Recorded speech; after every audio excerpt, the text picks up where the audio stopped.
What the Senate just sent over to the House is so laughably bad, we're rejecting it out of hand. Senate Republicans led by leader John Thune just did something that many in the Republican Party is calling a betrayal, because in the dead of night, he made a deal with Chuck Schumer to give Democrats everything that they've been asking for, to barely fund DHS while leaving ICE and Border Patrol unfunded, all because they want to go on a 2-week vacation. This has caused many Republicans to be upset, including the ones in the House. Let us get into it, starting with this video that explains exactly what happened. Take a look. The Senate approved a measure overnight to fund most of the Department of Homeland Security. For more on this latest development, let's bring in CBS News correspondent Jared Hill. The Senate agreed essentially to what Democrats have been pushing for a couple of weeks now. Fund the Department of Homeland Security, except for ICE and Border Protection, where they want to make reforms. This is what Democrats have been demanding for months. Fund some parts of DHS, leaving ICE and Border Patrol unfunded, all because they want to abolish ICE and Border Patrol. And this is one step closer. And Senate Republicans literally gave that to Democrats on a silver platter and then left town for 2 weeks. And here we have Byron Donalds exposing the deal that took place between Chuck Schumer and John Thune. Take a listen. I'm not voting for that. Stu, let's be very clear. I got to correct your reporter. The Senate didn't vote last night. It was 2 a.m. There were 5 senators on the floor. They moved this by voice vote, which means Senate leadership, Republican and Democrat, agreed that everybody was just going to stay in their beds while 5 people moved this package without ICE and CBP. I find this to be very disgusting, and it abdicates the responsibility that United States senators have been given by the people in their states. A lot of times people are saying, how come Washington never gets anything done?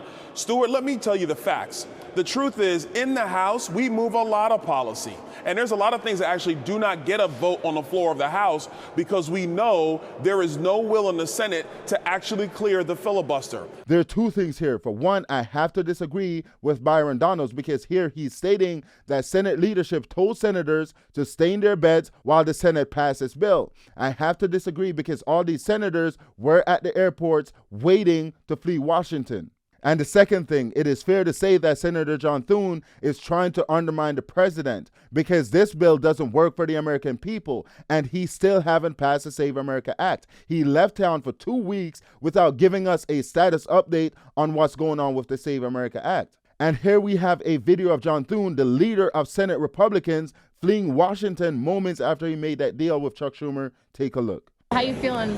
Resolved? What's that? Are you thinking everything's resolved, working out well? The House is going to do their job? Well, we'll see. We made some temporary headway, but we got a lot of work to do still. That is the leader of the Senate fleeing Washington, claiming that there's a lot more work to be done when he's going on a 2-week vacation. And there are people who are working for the government, TSA agents, who aren't being paid. How is this any different from the Democrats? And here we have Mike Johnson, the Speaker of the House, rejecting this bill that was sent over by Chuck Schumer and John Thune. Take a listen. This has to stop. The Republicans are not going to be a party to this. They have taken hostage the funding processes of government so that they can impose their radical agenda on the American people, and we can't have any part of it. This gambit that was done last night is a joke. I'm quite convinced that it can't be that every Senate Republican read the language of this bill, and I'm going to just read you one excerpt of it because it's pretty alarming, and it says everything that you need to know in Section 4. This is on page 2 of the bill. This is an actual copy of the bill. That excerpt. It says, quote, "The contents printed under the headings of this bill, U.S. Immigration and Customs Enforcement and Border Security Operations, under the heading of U.S. Customs and Border Patrol and Protection, shall have no force or effect for purposes of this Act, and amounts specified in the final bill under the subheading Border Security Operations and under the heading U.S. Customs and Border Protection and under the headings of U.S. Immigration and Customs Enforcement in the Department of Homeland Security shall be 0. We're not doing that. Many of you probably wondering why this is such a big deal, considering that ICE and Border Patrol was funded through 2029 from the One Big Beautiful Bill. But what you have to keep in mind is that in order to run these agencies, it takes a lot of money. We're talking about money for salaries, for operations, for maintenance, for acquisition. The One Big Beautiful Bill only allocated so much money to cover these different things, which is why you need the annual appropriations to make these organizations function. And here we have a video of Chip Roy destroying Senate RINOs. Take a listen. Hey everybody, it's Chip Roy here from Texas 21, and what the Senate just sent over to the House is so laughably bad, we're rejecting it out of hand. They sent over a bill that's not going to fund ICE and Border Patrol and stand with the great men and women who are defending our country. We reject that. We're going to stand alongside our law enforcement personnel. We're going to have a full-throated debate. We're deciding what we're going to do, but suffice it to say, we need to stand with those who are standing up for us to defend our country. We need to fully fund them. We need to consider voter ID and other things to make our country safer and better. But we're not going to move this Senate bill. We're going to move something better and send it back to the Senate.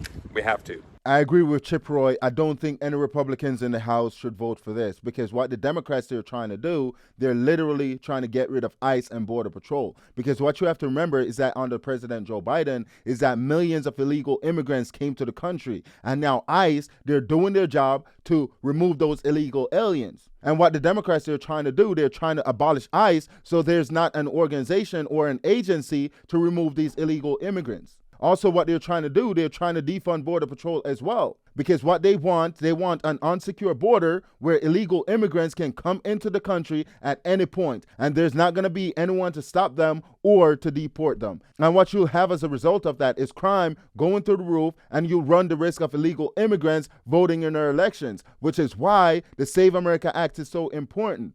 And instead of passing the Save America Act, the Senate RINOs, they ran out of town on a 2-week vacation, which is why the president came out and made this post on Truth. The Republicans should terminate the filibuster and vote. Haven't they had enough of this nonsense from the radical left lunatics that are looking to destroy our country? Make America great again, President Donald J. Trump. And the other day we had the president, he signed an executive order to pay TSA workers, because Senate RINOs, they're not working for the American people. Senate Democrats, they're not working for the American people. And take a look at this reporting. Trump signing an executive order to pay TSA agents. Now, Homeland Security says they'll start getting paychecks as early as Monday. That'll include current pay and back pay. But the DHS funding battle is not over. Big news this afternoon. The House rejecting a DHS funding package that was passed overnight by the Senate. Fortunately, we have someone in office that are thinking about these TSA workers, because we know the Democrats, they shut down the government for 40 plus days. And to tell you, I've lived this myself because I served 10 years in the military. And to go 40 days without a paycheck, I can just only imagine what these TSA workers are going through. Which is why I commend the president for actually signing this executive order to pay these TSA workers, not only to pay them this current paycheck, but to also give them back pay as well. Because clearly these Democrats, they don't care about the people that works for the government. Because if they did, they wouldn't have shut down the government. And these RINOs that made that shady deal with the Democrats, they're no better. And here we have another clip of another Republican calling out the Senate for the shady deal. Take a listen. Well, actually, I'll start out with our speaker is very unhappy. I'm not happy. Our whole leadership group. What the Senate did was, frankly, not right. We are going to make sure that border is funded. This is about making sure that President Trump's number one promise was that the border was going to be secure. He's accomplished with Republican leadership incredible things with the southern border. It has never been as tight as it is right now. But we are not going to allow these radical, anarchist, Marxist, socialist Democrats to literally stop or create an open border situation again, like we experienced under Joe Biden and Kamala Harris. And we're going to make sure that we continue to deport criminal, illegal aliens. This is what Americans want. But if there is a no vote in the House today, does that mean that the Senate has to come back to do it all over again? The House will have a solution. That's as much as I can tell you. And the latest is that the House rejected that bill and they passed a continuing resolution to continue to fund the government how it was before these Democrats shut it down. And that brings us to the end of today's show. Please let me know in the comment section below what you think. Do you approve of John Thune's leadership, or should you think he should be replaced with someone else? Also, please consider liking, sharing, commenting, and subscribing. Thank you for watching all the way to the end. I'll see you in the next one. Thank you.